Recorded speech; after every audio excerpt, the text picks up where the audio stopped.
Hello and welcome back to another one of these tier list videos, and today we are finally moving on to New Who. We've done the original 7 classic Who Doctors, and we're not doing Paul McGann because there's not enough TV material to actually work with to formulate a list. But for the record, Night of the Doctor would be probably in the absolute classic column, and the TV movie would be in the bad column. In fact, I already ranked the TV movie with Sylvester McCoy's list. So just going to move on to Eccleston. Disclaimer, I think this is probably going to be the only list that doesn't have any in terrible column. I don't think there is an absolutely terrible Ninth Doctor television story. It seems fitting to be doing this now because they're just about to release the Big Finish first Ninth Doctor Big Finish box set, which I'm very excited and looking forward to listening to at some point. When I have the money for it, I will buy it. It sounds great. Yeah, let's just get on with this list, and this is probably not going to take too long because there really isn't very much to go through here.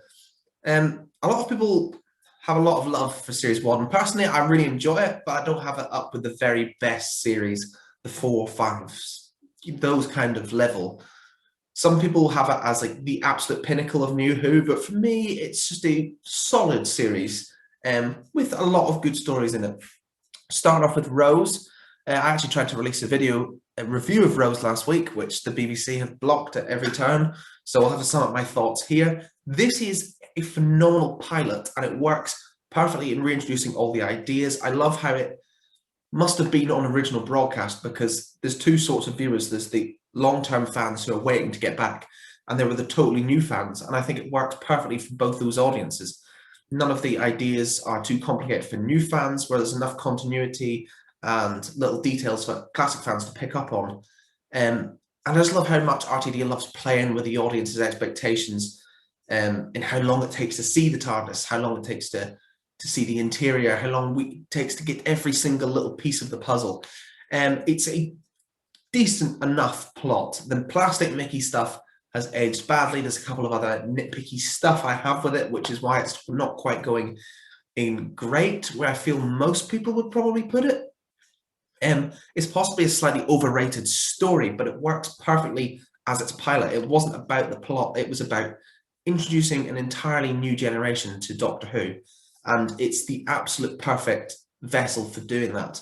I still feel like people always talk about what's the perfect story to introduce someone to New Who, and they talk about Blink, they talk about the 11th Hour, they talk about, whatever. For me, it's still this one not just because it's where you should start because it's Eccleston and do not skip 9, but it's where it makes most sense to start because it perfectly introduces all the ideas that it's setting up in a way that's never quite been replicated in the show.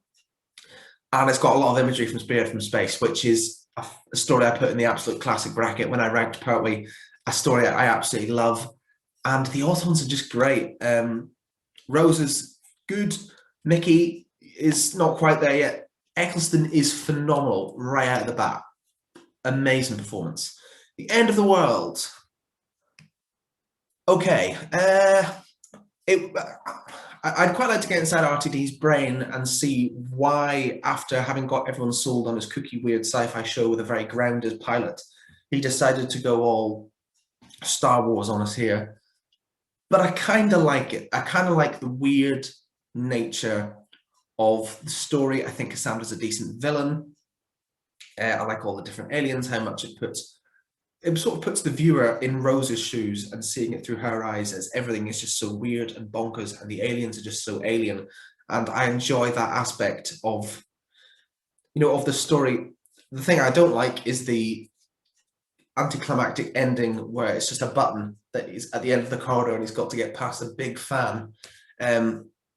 No, I don't like that at all. But the actual emotional ending of the episode, where they go back to Earth and they see it all there, and he talks about Gallifrey being destroyed. It's the first time we've actually heard about the destruction of Gallifrey, and it's an absolute bombshell for viewers. It's perfectly acted by Eccleston, and it's a great moment to end what is otherwise, for me, just a sort of okay, but nothing particularly special kind of story. For me, my first major great story in the revival is The Unquiet Dead. Now, I'm putting it in good above Rose because I rank within the columns. But I wouldn't put it I could push it into great. I think it's a very good story, great setting. I love Charles Dickens. I love the supporting cast, Mr. Sneed and Eve Miles as Gwyneth. She's great. The Gelth are a fantastic villain. Nice concepts being played with throughout. One of the most enjoyable, just full pieces of 45 minutes of Doctor Who you can get. I don't really have any nitpicks with it. Arguably, it's not that memorable, but I find it a very, very good story. It's a much better plot than Rose. It's on the same level as Rose because that episode had a lot of good setup and it was perfect for the pilot. But this is just a very good story that's not, it's not really focused on setting stuff up. It's not focused on backstory or character work. It's just about the plot. And I think the Gelth make for a fascinating villain that really tie into the themes of war that play throughout the entirety of series 1. Yeah, that's dear. Aliens of London. Bad. I know this is I don't know how unpopular opinion it is, because Aliens of London World War 3 isn't loved, but there seems to be a general kind of, yeah, it's fun series 1 stuff, but I'm not a fan. And there's a very simple reason for that. This is a good plot with a shockingly bad villain. Aliens of London World War 3. My best description of this would be I'll probably put World War 3 in bad as well. Put it above Aliens of London because at least it's got more going on. My best description of this entire story would be if this was a Zygon story with the Zygons shapeshifting, turning into British politicians, trying to do the exact same plots Slitheen had, I would probably adore it because it's a great political plot. There's some fantastic political textures about the war on terror and parodying that and Tony Blair and all of that shenanigans from Iraq around 2003 with the weapons of mass destruction in 45 minutes, but they changed it to 45 seconds. And it's not subtle. It's some of the most overt political messaging I've ever seen in Doctor Who. Just for anyone who thinks that Doctor Who wasn't political till Jodie Whittaker turned up. But I hate the Slitheen. They are such a bad design. The fart jokes, every single one of them is awful. Every one. Even the design doesn't work for me. And the concept, they are green aliens that have zips. They're not changed their skin to become, even if they were shapeshifters, it'd be so much better. But the idea that they actually scoop people's brains out and then wear their skin, that's not how skin works. And you see the guy who, the Prime Minister or whoever, they've unzipped him and it looks pathetic. It's one of the most horrifying ideas for an alien being played for a laughs. And as much as I like it, and it's got a lot of RTD stuff that I enjoy, such as all the news broadcasts, I can't get past the Slitheen. I think they are the worst Doctor Who villain of them all. Give me the Absorbaloff. Give me that weird thing from Creature from the Pit. Give me the Lazarus Monster. They're like flipping the second coming of Christ compared to the Slitheen, who are so bad. Let's talk about the good ones, because Dalek is an absolute classic. I haven't read the novel yet, but kind of looking forward to getting around to that. Although I don't know how it's going to transfer from screen to page, because this episode is all about sheer claustrophobia. It's so intense, and one Dalek does so much damage. I don't think the Daleks have lost their credibility by the end of Classic Who, but I think that the intermeeting years, what's the word? The years between the end of Classic Who and the beginning of New Who, I keep getting these emails in the middle of this. Those years between that, they really, I think, damaged the Daleks' reputation. They became a bit of a joke. So there was a question of how exactly they were going to bring the Daleks back for a new generation. And Robert Shearman answered that emphatically.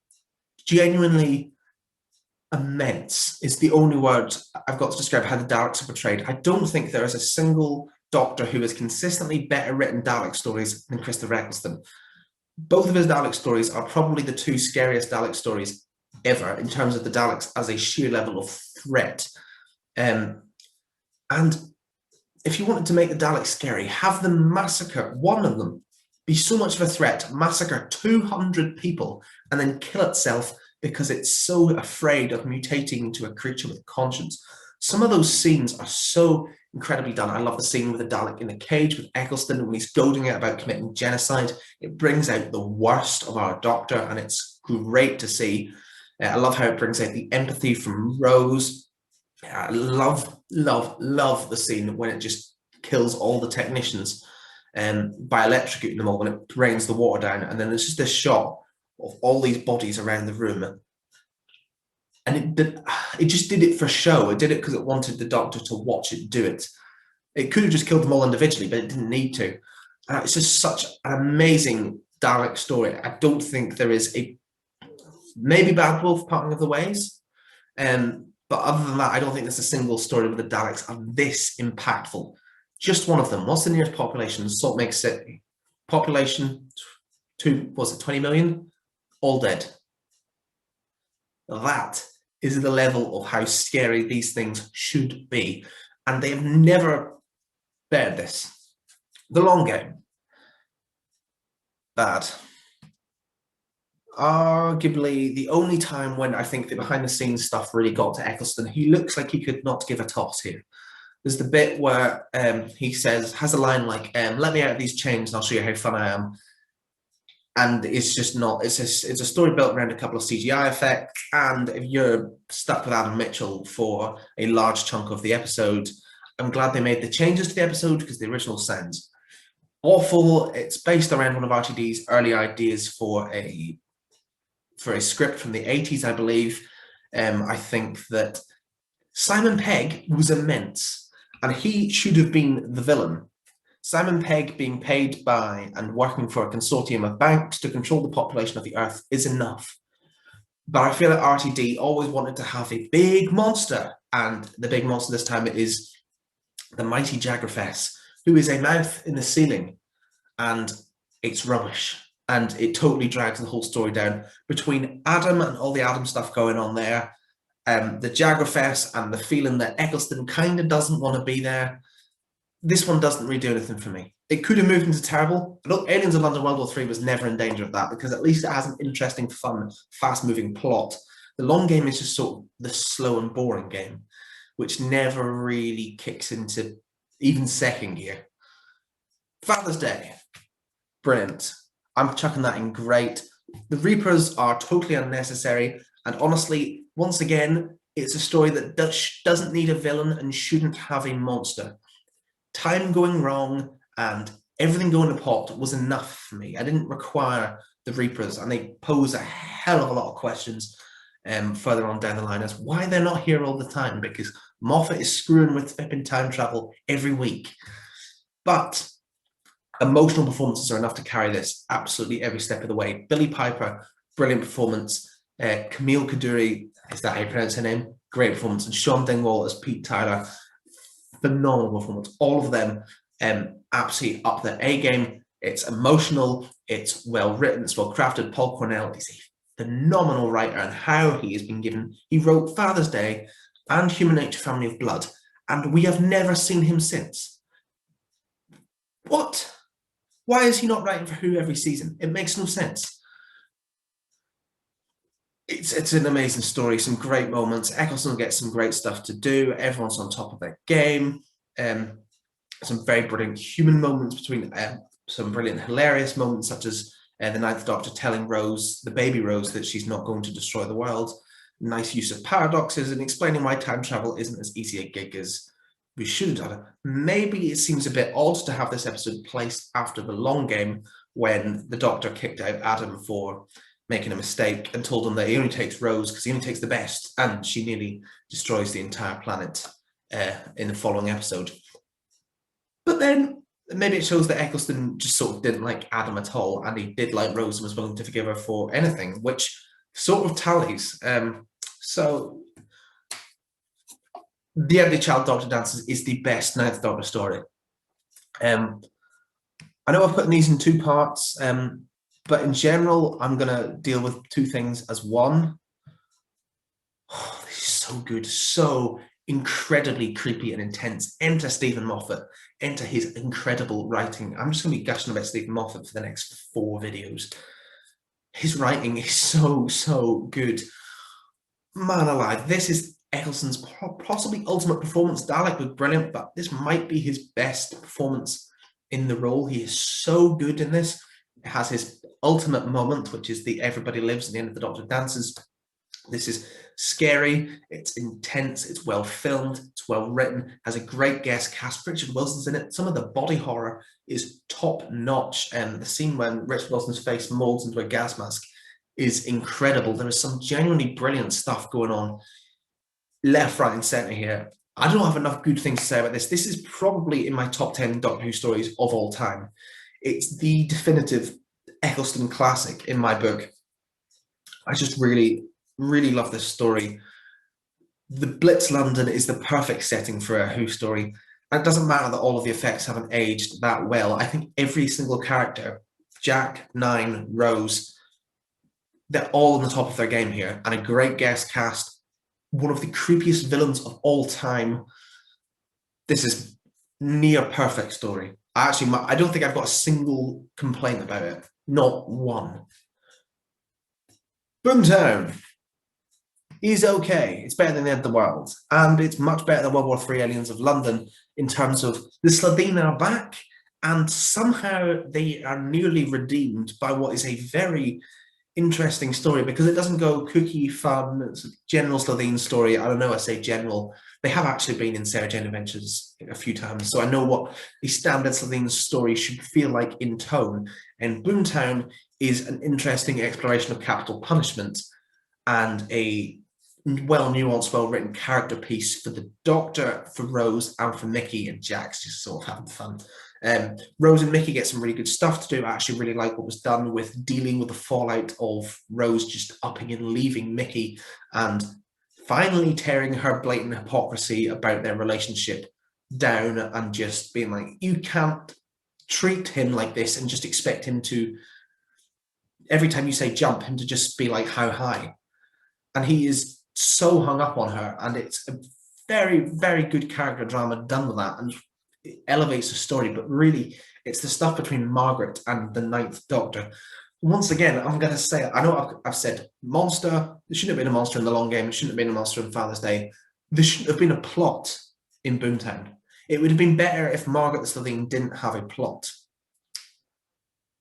because the idea that all of her conversations with the Doctor were sort of just putting him off while her real plan came into effect sort of detracts from what was incredibly well-written character stuff. The bit when he says, he talks about every once in a while you let one go, and she goes, only a killer would know that. And there's a look on his face which is incredible.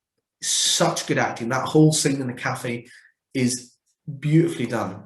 And I do think it's a great episode until the Slitheen turns into the egg at the end, and the need for a plot really detracts from it. Also, we don't have as many fart jokes. We have like 2, possibly, to just remind you who this is. This is the Slitheen, guys. But we don't need to. I actually feel like they've watched Aliens of London World War III and gone, that's a bit much, and sort of dialed it down. And Margaret was easily the best Slitheen from that story anyway, so it was great that she was brought back, and it sort of gives an interesting breather. It's a total filler episode that works because of very well written character drama. Bad Wolf, oh, it's controversial, Finn, is okay. The Parting of the Ways is a masterpiece. I will be praising that in a minute, but this is a 2-part I have to deal with because it's 2 very different parts. The first part takes about half an hour to get going. The last 15 minutes, incredible. The first 30, slow and not that fun particularly. We have to spend an entire 5-minute tension scene with Rose and Patterson Joseph playing the weakest link. And it's like, what? The Doctor gets stuck in the Big Brother house. There's some fun ideas, but it feels very outdated already. I mean, even by now. What was that? 15 years ago, 16 years ago. It feels outdated already. And as much as it's an interesting story and it has a phenomenal cliffhanger and sets up a brilliant dilemma for everyone in the next part, and a great twist for the Daleks.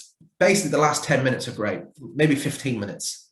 But before that, I just can't get into the story. And I know people are going to be looking at it, wondering how it's this far down, but The Parting of the Ways is an absolute classic. It's the best final episode of any series of Doctor Who, in my opinion, even better than The Doctor Falls, which is saying something.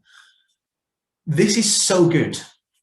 It's the perfect climax for this series. Series 1 was a series that was very well structured and built up to it. It felt like everyone was moving to a very serious conclusion that tied up all the loose threads of the series.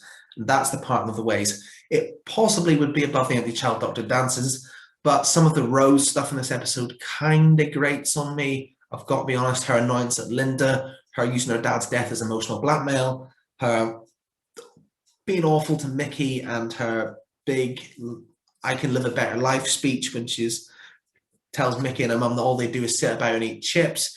So that stuff all grates on me, but everything with Christopher Eccleston is perfect. Again, I know I've said this a few times, but this might be his best performance. So good. The scene when he just gives up, the coward or killer moment.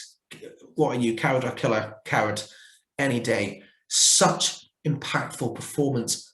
Brilliant regeneration scene. Very underplayed compared to the rest of New Who, which slightly overindulges in the regeneration scenes, but just very understated. And I really enjoy that. And his Doctor was just so fantastic. And I really love those final moments. I think they're great. I think the Daleks are at their best in this story. They butcher everyone. Linda's death is horrifying. Jack gets killed. They tear through this base like it's made of paper. This is how Daleks should be done. This is possibly their ultimate moment. The Bad Wolf ending, I'm okay with. It's a total Deus Ex Machina. It's kind of not set up, and it's also a complete paradox. But I'm not really that bothered about those things because it ties up enough of the loose threads that I have, and is a fantastic way to close out Series 1 and Christopher Eccleston. And then teeth. He's got new teeth. David Tennant turns up at the end. So that's Christopher Eccleston, just one series, and I probably spent way too long talking about what is not a lot of stories. Honestly, the Tennant video is going to take me years. But that's all I've got to say for now. Thank you very much for watching, and I will see you again for Tennant. Less controversial opinion.